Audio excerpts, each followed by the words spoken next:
अस्सलामु अलैकुम वरहमतुल्लाहि वबरकातुहू। सूडान के हालात इस वक्त बहुत ख़राब हैं। सूडान में सिविल वॉर इस वक्त चल रहा है और सूडान के हालात बद से बदतर और बदतरीन होते चले जा रहे हैं। आलम यह है कि वहाँ करोड़ों लोग भुखमरी का शिकार हैं, लाखों लोग बेघर हो चुके हैं और तकरीबन गाज़ा के बराबर लोग वहाँ मारे जा चुके हैं, 50 से 60 हज़ार के करीब, जिसमें बच्चे भी हैं, बूढ़े भी हैं, औरतें भी हैं, मर्द भी हैं। और ये जो जंग सूडान में चल रही है, ये कोई ऐसा नहीं है कि किसी दूसरे मुल्क से चल रही हो, बल्कि मारने वाला भी अपना है, मरने वाला भी अपना है। सिविल वॉर, गृह युद्ध सूडान के अंदर चल रहा है। तो एक सवाल जहन में ये आता है कि सूडान में ये जंग चल क्यों रही है, आखिर क्या वजह है कि सूडान में ये जो जंग हो रही है। तो दो गुट हैं सूडान के अंदर, जिसको एक को कहा जाता है SAF और दूसरे को कहा जाता है RSF। ये दोनों फौजी गुट हैं। RSF कहता है कि मुझे सूडान पर हुकूमत करना चाहिए, हमारे गुट को। SAF कहता है हमें हुकूमत करना चाहिए सूडान पर। अब ये दोनों ग्रुप बने कहाँ से, ये भी आपको थोड़ा सा समझना चाहिए, क्योंकि ये खबरें तो हम लोग देख ही रहे हैं, सूडान में युद्ध चल रहा है, सूडान में लड़ाई हो रही है, लेकिन भाई हो क्यों रही है, ये सिविल वॉर हो क्यों रहा है। तो मैं आपको बता दूं, उमर अल बशीर जिन्होंने तकरीबन 30 साल सूडान पर हुकूमत की, 1989 से लेके 2019 तक, 2019 तक इन्होंने हुकूमत की। इन्होंने तकरीबन 2012 या 13 में जो मुल्क की एक सेना होती है ना, उससे हटकर एक ग्रुप बनाया और उस ग्रुप का मकसद ये था कि जो हिंसा होती है मुल्क के अंदर और जो और दूसरी लड़ाइयाँ होती हैं पॉलिटिक्स को लेके, तो उन चीज़ों पर ये ग्रुप नियंत्रण करेगा, उन चीज़ों पर ये ग्रुप जो है ना काबू रखेगा। और ये ग्रुप होगा सेना के अंडर ही, यानी SAF के अंडर ही होगा। लेकिन इसका काम थोड़ा सा अलग होगा, इसीलिए ये SAF से थोड़ा अलग होगा, ये अलग रहेगा, लेकिन जो सूडान की सेना है उसके अंडर ही ये काम करेगा, यानी SAF के साथ ही ये काम करेगा, SAF के अंडर ही रहेगा। ये ग्रुप बना और चंद सालों के बाद इस ग्रुप ने जो अपना पैर मजबूत कर लिए, अपने पैर पसार लिए अच्छे खासे सूडान के अंदर, और इसका नाम हुआ RSF। ठीक है। अच्छा, ये जो उमर अल बशीर थे, इन्होंने इस ग्रुप को इसलिए बनाया था ताकि मेरी हुकूमत और मजबूत हो जाए। इन्होंने भी पॉलिटिक्स के लिए, फ़ायदे के लिए, अपने फ़ायदे के लिए इस ग्रुप को बनाया RSF।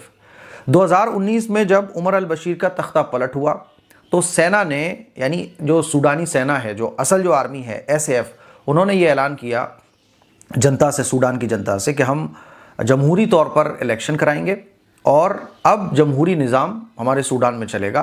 आप लोग जिसको सदर बनाएंगे वो सदर बन के इस मुल्क का निज़ाम चलाएगा। ठीक है, ये बात तय हो गई। लेकिन 2020 में RSF और SAF, क्योंकि SAF जो असल आर्मी थी सूडान की, उसका भी चीफ था, और RSF जो था इसका भी चीफ था, यानी इसका भी कोई हेड था। तो RSF ऑलरेडी पैर मजबूत कर चुका था, अपने कदम जमा चुका था सूडान के अंदर।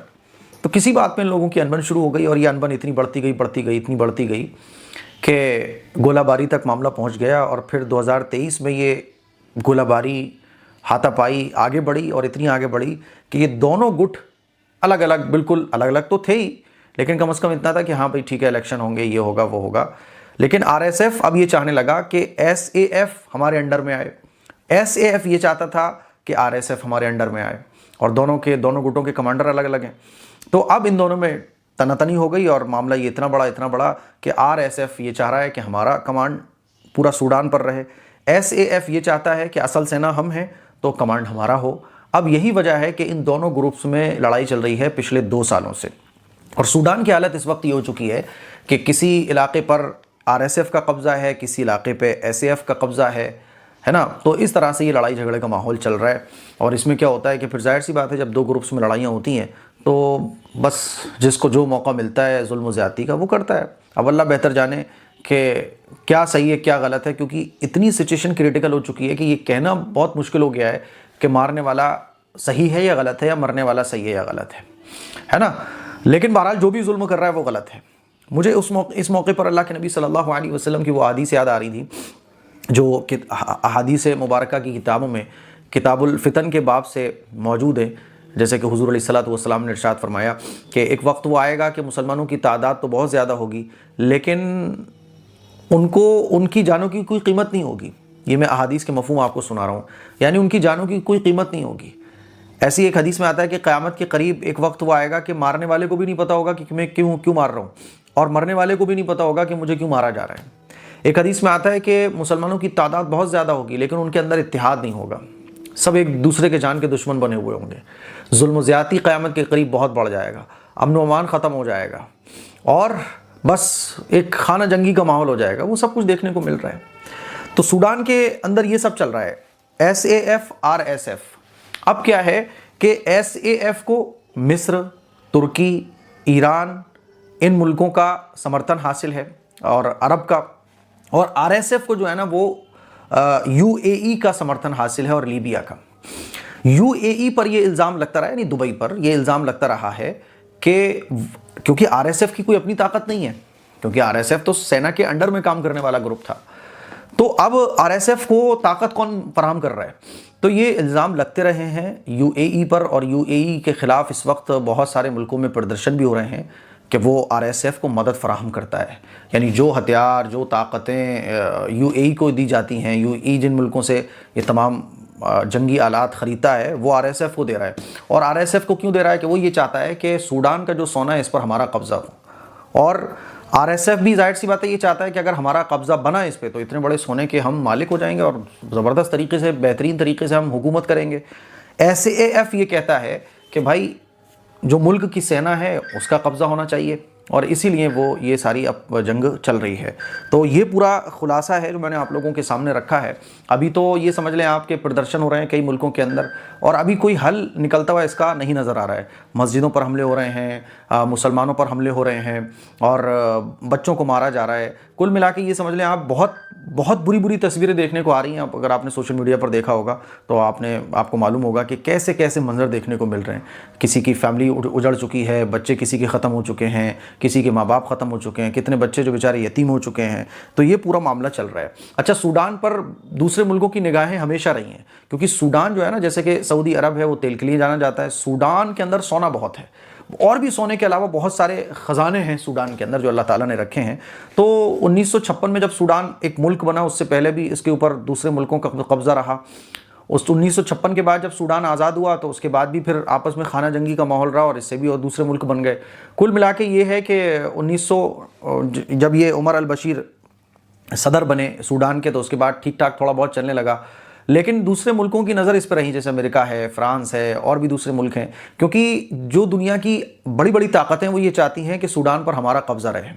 हुकूमत किसी की भी रहे लेकिन सूडान पर हमारा कब्ज़ा रहे, और सूडान की जो आवाम है ये तो मज़दूर बन कर रहे, और मज़दूर बन के सोना निकाले, और फिर ये सोना हम तक आए, दुबई पहुँचे, अमेरिका पहुँचे, और हम बैठ के फिर इस सोने को पैकिंग वैकिंग एकदम बेहतरीन करके जो है ना करोड़ों अरबों डॉलर कमाएं। ये पूरी प्लानिंग है, और यही वजह होती है कि ऐसे जो मुल्क होते हैं इनकी हुकूमत इस्टेब्लिश नहीं होने दी जाती है, और ऐसे मुल्कों में अगर जंग हो भी रही हो तो उसको ख़त्म करने की भी कोशिश नहीं की जाती है।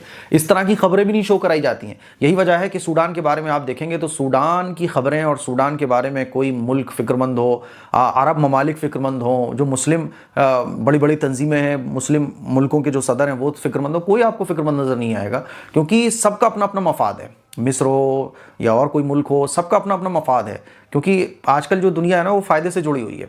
तो बहरहाल RSF को ताकत देने के जो इल्ज़ाम लग रहे हैं वो UAE पे लग रहे हैं, और SAF का कहना ये है कि हम तो असल आर्मी थे।